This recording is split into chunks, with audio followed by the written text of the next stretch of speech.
Dibujar es una habilidad técnica nacida de la práctica, más que un talento para la mayoría de personas. Y yo soy una de aquellas que aprendió a dibujar bastante grande en su vida. Tal vez no diré 30, pero sí al menos hasta los 18, 19 años, cuando empecé a entender que realmente esto no se trata de más que observar. ¿Y a qué me refiero con eso? Literalmente a la capacidad que tenemos de mirar una referencia e intentar recrearla lo más que podamos, lo mejor que podamos, en un espacio bidimensional. El mundo es tridimensional. Podemos dibujar desde nuestra imaginación, claramente, pero en un intento de recrear algo de cierta manera que vimos en la realidad. ¿Algo? Un reflejo de nosotros mismos, de nuestra sociedad, de nuestra cultura, o simplemente un deseo de reflejar o demostrar qué tan buenos somos en esto que hacemos. Talentoso. Para la persona a la que le pregunté, dibujar, crear, ser artista, todas esas palabras significan cosas diferentes. Pero podría decirse que se resume en eso, transformar la realidad de la mejor manera posible. Todos los artistas, independientemente de la rama, partimos de algo que ya se hizo. Y luego solo es cosa de darle nuestro toque, nuestro gusto, lo que llamamos estilo propio. ¿Y qué el estilo? Sino más que una amalgama de pequeños espacios y gustos, observaciones, podemos decir, que le hemos agarrado al trabajo de otra gente reflejado en el nuestro.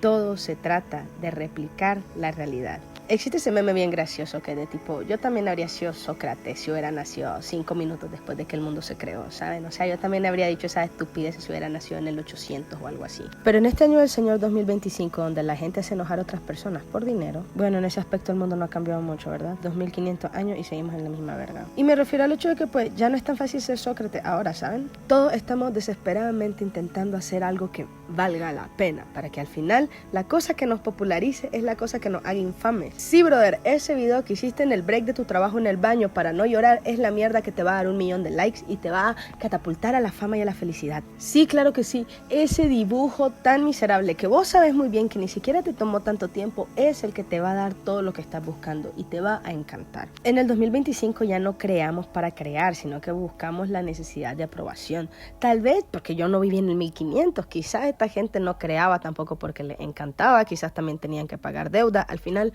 la gran mayoría de artistas que conocemos se murieron en la total miseria y aún así lo admiramos 400, 500, 600 años después de su muerte. Yo también tuve 14 años y una cuenta de Instagram, ahora supongo que usan TikTok, para subir mis dibujos y nadie me pelaba realmente, a pesar de que yo sentía que lo hacía bien. Y hubo también muchísimas otras cosas en las que me habría gustado obtener reconocimiento, como por ejemplo mis notas, no lo sé, o tal vez tener más amigos, quién sabe, cosas de ese tipo, que me acomplejaban demasiado al punto de que no me permitían avanzar y tener una vida plena con lo que soy capaz de tener. No tenía todos los amigos del mundo, pero tenía amigos y podía ser feliz con esos amigos. No tenía la atención de las personas que yo quería, pero tenía la atención de muchas personas que me querían y valía la pena pasar con ellos el tiempo. Y aún así, a casi ninguno de ellos le gustaba cómo dibujaba. De hecho, me atrevo a decir que eso era lo que me dolía, el hecho de que la gente no tuviera fe en mí, a pesar de que yo demostraba ser buena en muchas cosas. Encantar la gente sí me decía que era buena, pero yo quería que me dijeran que era buena en mi escuela o en dibujar. No sé por qué, me gustaba ese reconocimiento. Y ahora que tengo 25 y casi no le hablo a ninguna persona por mis problemas emocionales,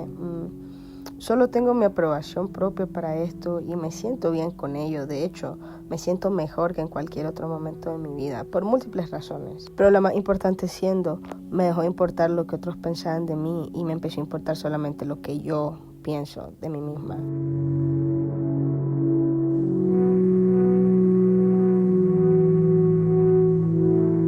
Fue un intento de hacer una reflexión medio filosófica que quedó al final bastante estúpida. Volvamos al asunto de dibujar sin que nos importe lo que otras personas piensan de estos trabajos. Creo que es la filosofía en la que me he estado moviendo. Esto solamente son prácticas, no vamos a sacar $1 millón de este dibujo de manzana. Pero si no hago este dibujo de la manzana, me voy a ir quedando estancada con mis habilidades, me voy a aburrir, voy a pasar doom scrolleando en TikTok si no hago esto. Como notarán, tengo 2 celulares, uno para grabar y el otro para hacer doom scrolling mientras pretendo que grabo algo, así que es muy fácil distraerse en esta economía de la atención. ¿Qué hacemos entonces? Generamos una rutina diaria donde incluyamos dibujar al menos 20 minutos al día. Ay, pero yo no sé qué dibujar, me vale verga. A todo el mundo menos a vos les vale verga. Francamente, podrías pedirle a tu mamá que te diga lo que querés dibujar y si te dice que mejor aprenda a hacer algo de valor, pues dibuja un lingote de oro y habrá aprendido a dibujar metales. Cuando estás empezando a dibujar, sin embargo, creo que tengo 5 consejos muy relevantes para mejorar de manera más propia, haciendo ejercicios de calentamiento para mejorar las técnicas. El primero creo que serían las formas formas geométricas, círculos, triángulos, cuadrados y hasta cilindros, pirámides, polígonos, yo qué sé, líneas rectas, espirales, en diferentes direcciones, especialmente las diagonales, sin mover mucho la muñeca, enfocándose más en mover el brazo y ponerlo en una posición gentil, evitando tensarnos del hombro, muñecas o cuello para no desarrollar el síndrome de túnel carpiano o peor aún, una joroba, yo qué sé. Una vez hayamos manejado la forma geométrica, podremos tener bocetos más sólidos y los bocetos más sólidos me lleva al segundo punto. Tener un buen boceto es importante porque tu trabajo no va a mejorar si la base no es buena, independientemente de tu renderizado de culino, tu habilidad de dar volúmenes y tu jelly style. Tus piezas deberían ser simétricas y parecidas a tus referencias si estás intentando generar la similitud de alguien o algo. Tener un buen boceto es casi 50% del trabajo, entonces yo tomaría más tiempo en la idea antes de ir a la ejecución. Y la tercera, medir tiempos. Hacer dibujos de menos de media hora para agilizar las habilidades de observación y para no enfocarse de momento en los detalles. Fijarse más en la imagen amplia de tu dibujo y lo que querés presentar como resultado final. 4. Dibujar en tamaño grande. Si estás dibujando aún en lápices de grafito y no has pasado de dibujos hechos con líneas, lo mejor sería empezar haciendo tus dibujos más grandes. En lugar de hacer un monito microscópico en tu página, recomendaría intentar centrar primero que nada tu dibujo en el papel, abarcar la mayor cantidad de área posible. Eso te puede ayudar a ampliar la capacidad de observación y te va a ser menos difícil dibujar los detalles. Lo más importante, quinto consejo, dibujar no se trata de tu capacidad de dibujar, se trata en realidad de tu capacidad de observación. Saber observar el mundo que te rodea es saber dibujarlo, en resumen. La mayoría de gente que dibuja bien ha aprendido a observar los detalles tanto de sus referencias, los colores, los matices que componen el mundo. Tengo otros consejos que creo que podría mencionar de manera más rápida y sin orden particular para mejorar la capacidad de observación. Lo primero sería mencionar que mis profesores de dibujo nos hacían sentarnos a ver las referencias el mayor tiempo que pudiéramos, especialmente porque nuestras clases tomaban hasta 3 horas. Dedicamos los primeros 20-30 minutos a organizarnos alrededor de nuestra referencia, que usualmente era una botella de vidrio, una bota lisa o incluso una persona en vivo y, por cierto, totalmente desnuda. Luego de eso nos daban de 45 minutos y hasta 1 hora para simplemente ver y entender qué estábamos viendo realmente. En el tiempo el profesor nos hacía preguntas como ¿de dónde creen que vienen las sombras? ¿De dónde viene la luz? A veces incluso apagábamos algunas lámparas del salón para tener fuentes de luz específica o luz natural nada más, y sin contar la cantidad ridícula de plantillas que imprimíamos, y que por cierto yo me robaba los centavos de las impresiones porque francamente pues no me venía mal como que 16 Córdoba al día, 8 pesos mexicanos, pero a mediados del año me agarraron y me dio mucha pena, entonces tuve que pagarlo en mi bolsillo, pero era algo que ya me había contemplado y pues no me molestaba pensarlo hasta que sucedió, ¿saben? Pero bueno, ¿de qué hablaba? Ah, sí, ejercicios de dibujo. Con trabajos como los de Andrew Loomis y diferentes artistas de grafito, nos daban guías para entender cómo funcionaban estos materiales. Lo otro fue cuando le metimos teoría del color. La profesora nos daba ejercicios bastante interesantes. La primera clase en diseño hablaba sobre las texturas visuales y las táctiles, aquellas que solo se pueden ver y las que de paso se pueden sentir o palpar.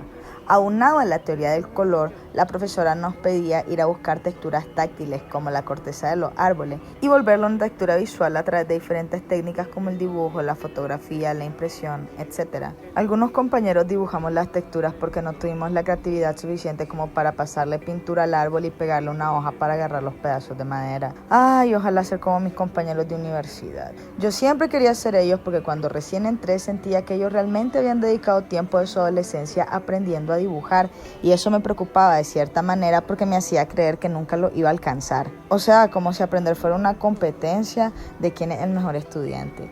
Y pues tras dibujar las texturas, la profesora nos pedía calcarlas también haciendo uso de grafito, frotándolos contra superficie aparentemente de un solo color o lisa, entre comillas, para entender lo intrínseco de estas superficies que parecen ser algo que no son. Una pared blanca de repente se volvía levemente ahuesada, con bastantes tonos grisáceos, café. Entendíamos hasta la suciedad y por qué acontecía. Los rodapiés de las escaleras tienen golpes de zapato, las sombras se ven distorsionadas por la perspectiva y demás teoría que no entendía mientras me la estaban explicando, sino hasta que la veía en acción en el mundo real. Con el tiempo me hice más callada, más retraída, pero a su vez más observadora del mundo que me rodea. De hecho, empezó a llegar un punto en el que podía ver un caos de ciudad a mi alrededor, especialmente cuando me mudé de país, y aún podía tomarme el tiempo de dibujar cosas.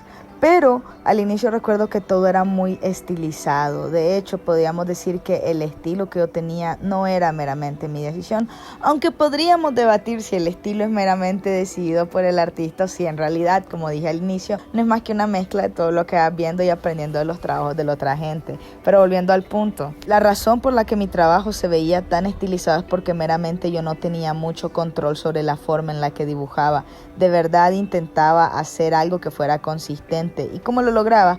A través de sensaciones muy caricaturescas que con el tiempo por suerte fui dejando, pero no sola o no de manera entre comillas autodidacta.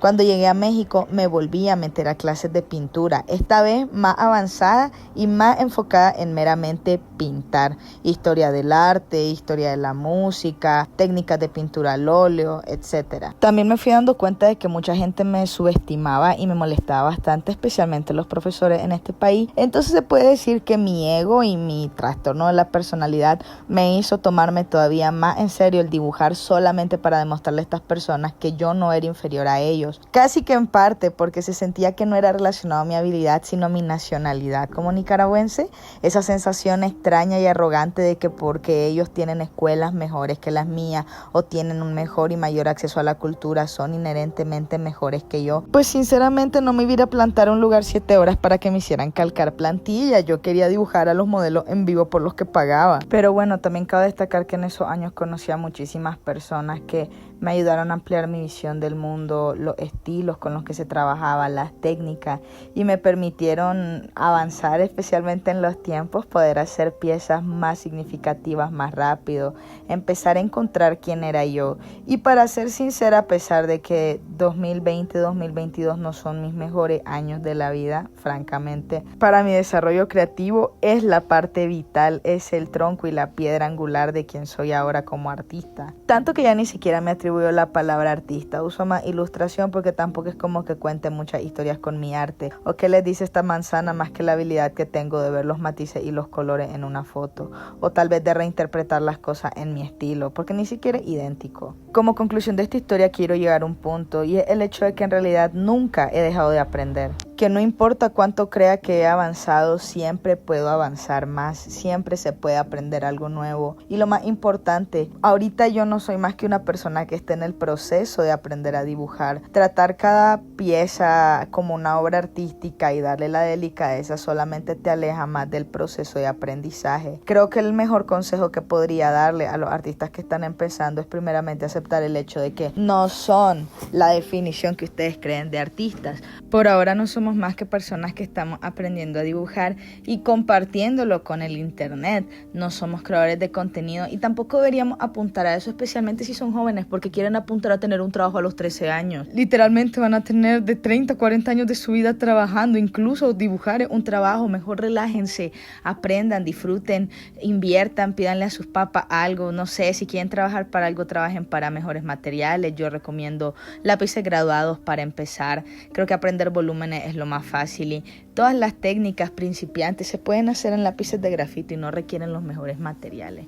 Pero bueno, ya tengo que concluir este video porque solo quedan como 30 segundos de audio. En resumidas cuentas, hay que aceptar que todo este proceso no es más que una serie de prácticas de dibujo que algún día nos van a llevar a hacer algo que tal vez valga la pena ser visto, pero el punto es que no importa que vaya a ser visto o no, solo importa que se haga, porque todos esos artistas que admiramos no fueron personas admiradas en su vida, fueron personas que se dedicaron al arte y nada más. Y ustedes dedicándose al arte deberían estar bien con eso.